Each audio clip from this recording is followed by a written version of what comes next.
بسم اللہ الرحمن الرحیم یا ایہا الذین آمنوا اتقوا اللہ ولتنظر نفس ما قدمت لغد واتقوا اللہ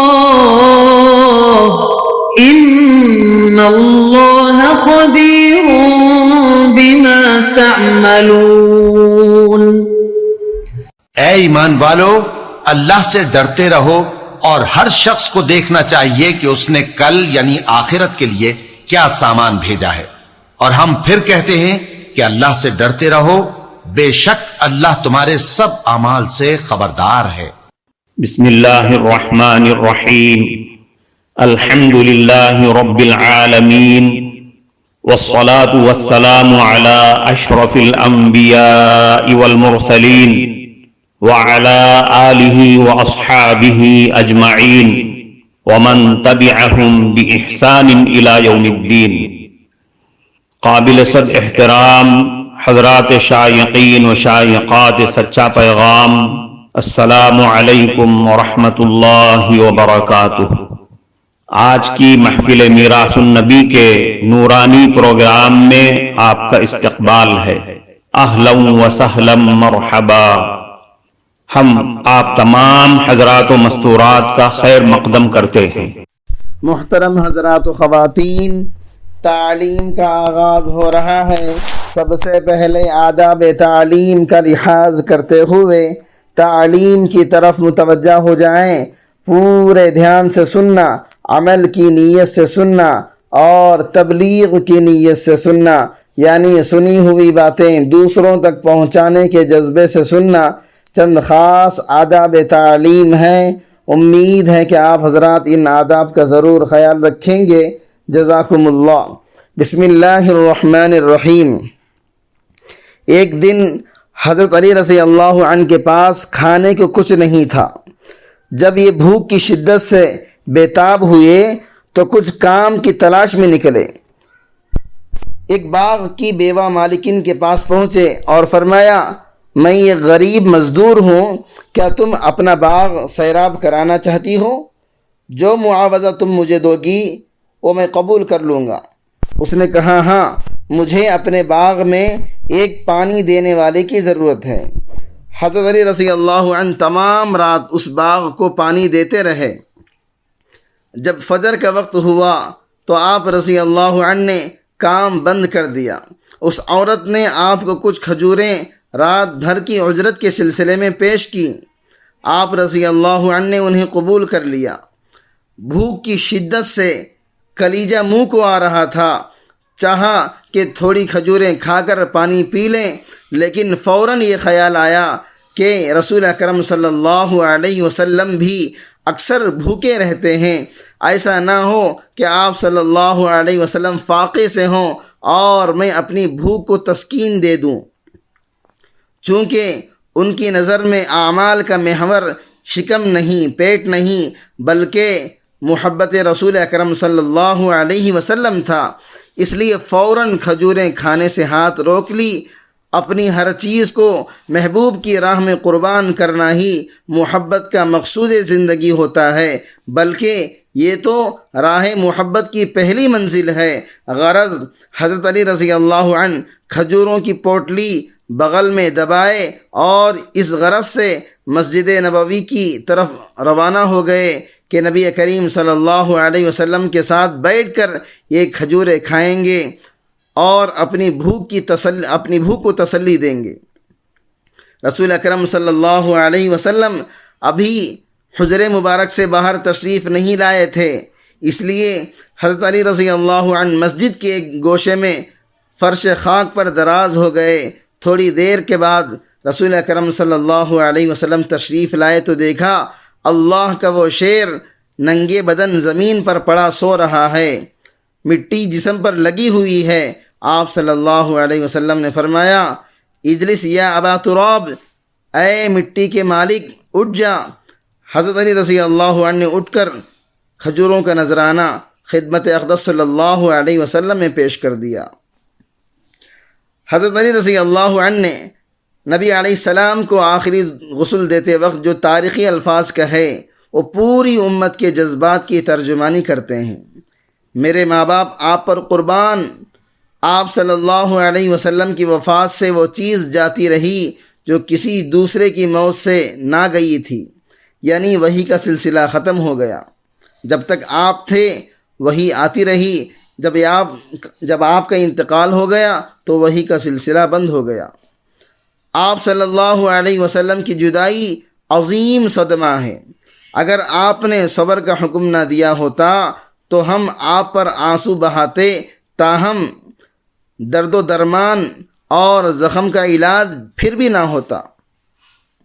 جب نبی کریم صلی اللہ علیہ وسلم کو ہجرت کا حکم ہوا تو اس وقت آپ صلی اللہ علیہ وسلم کے پاس کفار کی امانتیں رکھی ہوئی تھیں جو آپ صلی اللہ علیہ وسلم کو قتل کرنے پر آمادہ تھے۔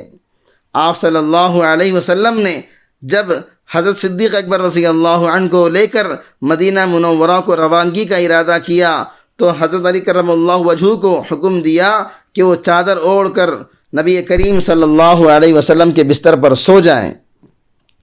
صبح ہونے پر تمام لوگوں کی امانتیں تقسیم کر دیں۔ جب امانتیں ان کے مالکوں تک پہنچ جائیں تو مدینے کا سفر اختیار کریں۔ جب حضرت علی رضی اللہ عنہ صبح کو اٹھے تو انہوں نے نبی کریم صلی اللہ علیہ وسلم کے نکل جانے پر کفار کے غصے کو دیکھا۔ کفار نے اعلان کر دیا کہ جو بھی محمد صلی اللہ علیہ وسلم کو زندہ یا مردہ پیش کرے گا اس کو 100 سرخ اونٹ انعام میں دیے جائیں گے۔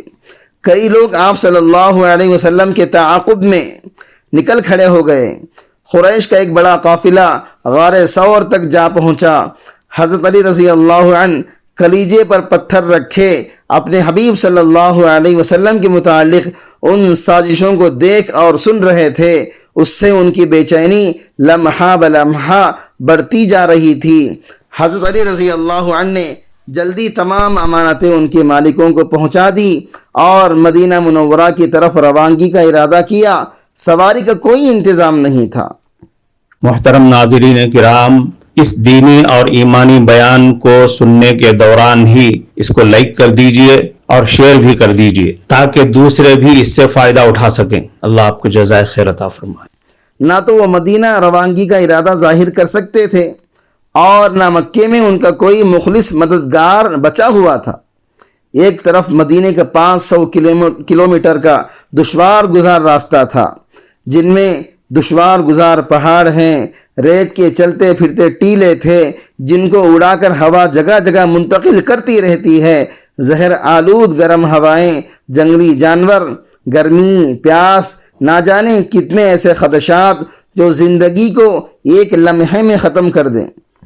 دوسری طرف اپنے محبوب صلی اللہ علیہ وسلم کی پیاری زندگی ان کے خیریت سے پہنچ جانے کی فکر تھی، ان سے جدا ہونے کی تڑپ تھی۔ جس نے بچپن سے ایک لمحہ آپ صلی اللہ علیہ وسلم سے الگ نہیں گزارا تھا، اب کئی دن سے اس پر نور چہرے کو دیکھنے کے لیے آنکھیں ترس گئی تھیں۔ اب وہ خوف اور شوق کے دو راہیں پر کھڑے تھے۔ غرض ان کا شوق اور اشتیاق خوف و احتیاط کے جذبے پر غالب آ گیا اور وہ تنے تنہا مدینے کی طرف چل پڑے۔ بس ایک برہنہ تلوار ان کے ساتھی اور مددگار تھی۔ ابھی نبی کریم صلی اللہ علیہ وسلم کا قافلہ مدینہ پہنچا ہی نہیں کہ حضرت علی رضی اللہ عنہ جا پہنچے۔ یہ دیکھ کر ان کی خیریت کی انتہا نہ رہی کہ مکے سے بے یار و مددگار اپنے وطن عزیز کو خیر بات کہنے والے نبی صلی اللہ علیہ وسلم جب مدینے میں داخل ہو رہے تھے تو ان کا شاندار استقبال ہو رہا تھا۔ اسلام کے متوالی خوشی سے جھوم رہے تھے۔ نوجوان لڑکیاں دف بجا بجا کر نعت پڑھ رہی تھیں۔ ان پر 14ویں کا چاند طلوع ہوا ہے۔ لوگوں نے حضرت علی رضی اللہ عنہ کو دیکھا تو خوشی کے اندر اور زیادہ اضافہ ہو گیا۔ حضرت علی رضی اللہ عنہ سے چلا نہیں جا رہا تھا۔ نبی کریم صلی اللہ علیہ وسلم نے خود ان کی طرف بڑھنا چاہا تو حضرت علی رضی اللہ عنہ دوڑ کر آپ صلی اللہ علیہ وسلم سے لپٹ گئے۔ آپ صلی اللہ علیہ وسلم نے ان کی حالت دیکھ کر فرمایا علی یہ تمہارا کیا حال ہو گیا ہے؟ پیر سوجے ہوئے ہیں، رنگ جھلس کر سیاہ ہو گیا ہے، کمزوری سے کھڑا نہیں ہوا جا رہا تھا، ہونٹوں پر خشکی کی پرتیں جمی ہوئی ہیں، تم سے تو بولا تک نہیں جا رہا ہے۔ عرض کیا اے اللہ کے نبی 12 دن سے لگاتار سفر کر رہا ہوں، رات کو سفر کرتا تھا اور دوپہر کو ریت کے ٹیلوں کی آڑ میں چھپا رہتا تھا۔ چلتے چلتے جب آپ صلی اللہ علیہ وسلم کا خیال آ جاتا تھا تو بھاگنا شروع کر دیا کرتا تھا۔ نبی کریم صلی اللہ علیہ وسلم نے فرمایا علی کاش تم چند دن مکے میں اور ٹھہر جاتے اور اطمینان سے سواری کا انتظام کر کے آتے۔ عرض کیا اے اللہ کے رسول میں نے سوچا مگر مجھ سے صبر نہ ہو سکا، میں ایک لمحہ بھی آپ کی جدائی برداشت نہ کر سکا۔ معزز شائقین و شائقات سچا پیغام،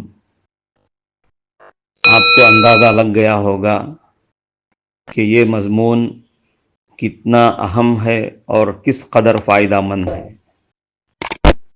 کم سے کم درجے میں سوشل میڈیا کے ذریعے سے بھی ہم اس کو زیادہ سے زیادہ شیئر کریں گے تو دعوت کے فریضے کی کوششوں میں ہم بھی اپنا کچھ حصہ ڈالنے والے بن سکتے ہیں۔